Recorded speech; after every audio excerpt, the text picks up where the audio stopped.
से दिखाया गया कि द्वापर में श्री कृष्ण का जन्म हुआ है। मूल्यों के हिसाब से सतयुग को हुआ है, मूल्यों के हिसाब से कुछ सतयुग में है, मूल्य के हिसाब से कुछ सतयुग में। सतयुग में जो कृष्ण का जन्म बाबा ने बताया है उसकी यादगार शास्त्रों में है क्या? शास्त्रों में संगम युग की यादगार है या सतयुग त्रेता की यादगार? कहाँ के कर्म की यादगार है? तो संगम युग में सन 87 में कृष्ण की सोल जो पीपल के पत्ते पर दिखाई गई है विषय सागर में, वहां से कृष्ण की यादगार शुरू होती है। वो गर्भ में आया क्या? सन 87 से कहाँ आया? गर्भ में आया। फिर शास्त्रों में दिखाया है कि कृष्ण 10 महीने से भी ऊपर हो गया तब जाकर उसका जन्म हुआ। तो सन 87-88 में 10 साल जोड़ दो, 97-98 आया। 98 में 87-88 में तो त्रेता युग की शूटिंग पूरी हुई और 88 के बाद 98 तक 10 वर्ष में द्वापर युग की शूटिंग पूरी होती है।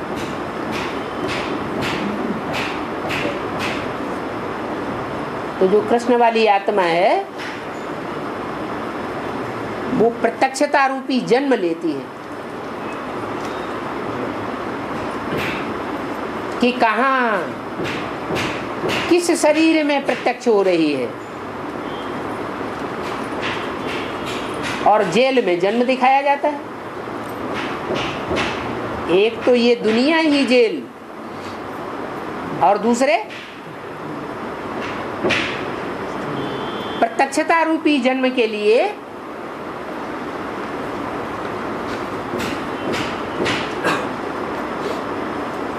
डबल जेल का अधिकारी भी बन जाता है।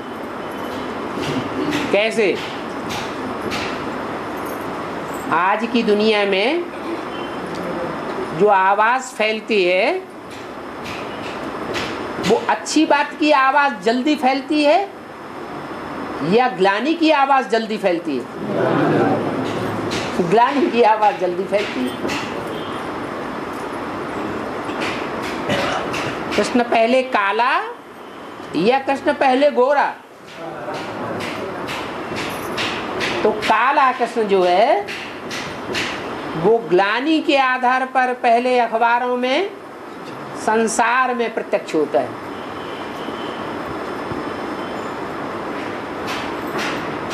कहीं एक देशीय प्रसिद्धि होगा, प्रत्यक्षता होगी, या सारे संसार या सारे भारत में प्रत्यक्षता हो जाएगी? है? एक देशीय होगा। तो वो एक देश दिखाया गया है शूटिंग के हिसाब से जहाँ से प्रत्यक्षता होती है। जिस प्रत्यक्षता की यादगार स्वतंत्रता की यादगार विषय सागर में पड़ा था ना पत्ता, वो विषय सागर से मुक्त हुआ।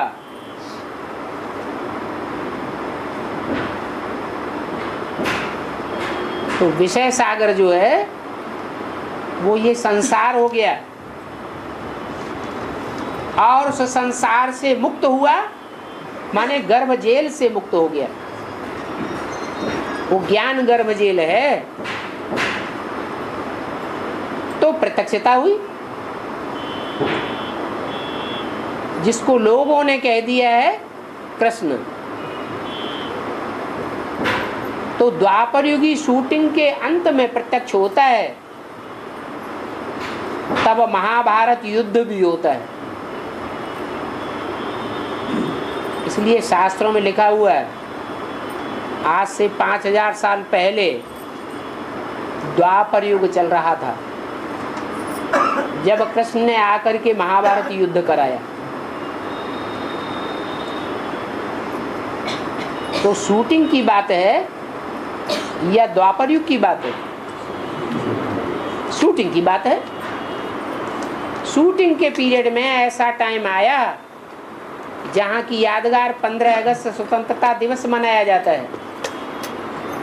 जेल से वो आत्मा स्वतंत्र हो गई, अंदर की भी विकारों की जेल है और बाहरी की जेल दुनिया तो है ही है, तो डबल जेल से मुक्त होती है।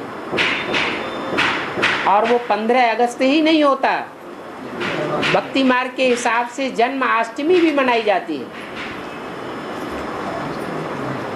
वो 98 का एक ही दिन ऐसा आया है जो जन्माष्टमी भी होती है और 15 अगस्त भी होता है। इसलिए शास्त्रों में दिखाया गया है कि द्वापर के अंत में कृष्ण ने जन्म लिया और लड़ाई की शुरुआत हुई। वास्तव में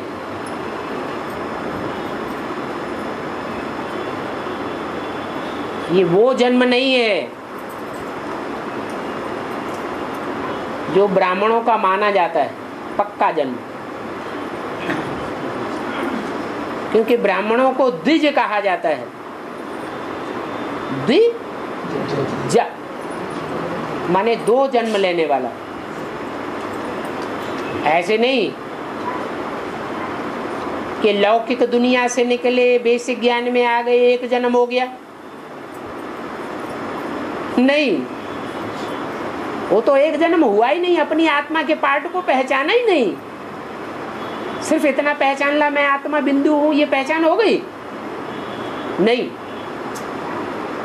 ये पहचान हो इस सृष्टि रूपी रंगमंच पर मेरा ऊंच ते ऊंच पार्ट क्या है पहले जन्म का, जिसे एक्स्ट्रा ऑर्डिनरी जन्म कहा जाता है शास्त्रों में।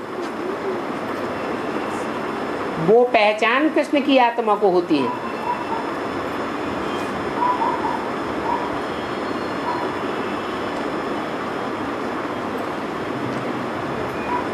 तो पहला जन्म हुआ 98 में,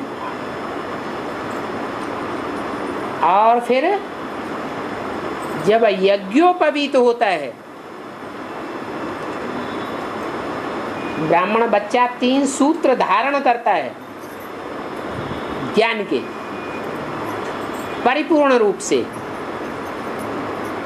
तब कहा जाता है पक्का ब्राह्मण। ये दूसरा जन्म कब?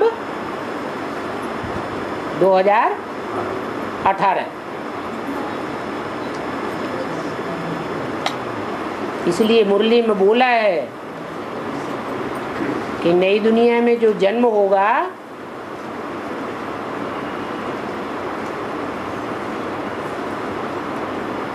और बच्चा जब गद्दी पर बैठेगा वो 18-20 साल का होगा तब बैठेगा।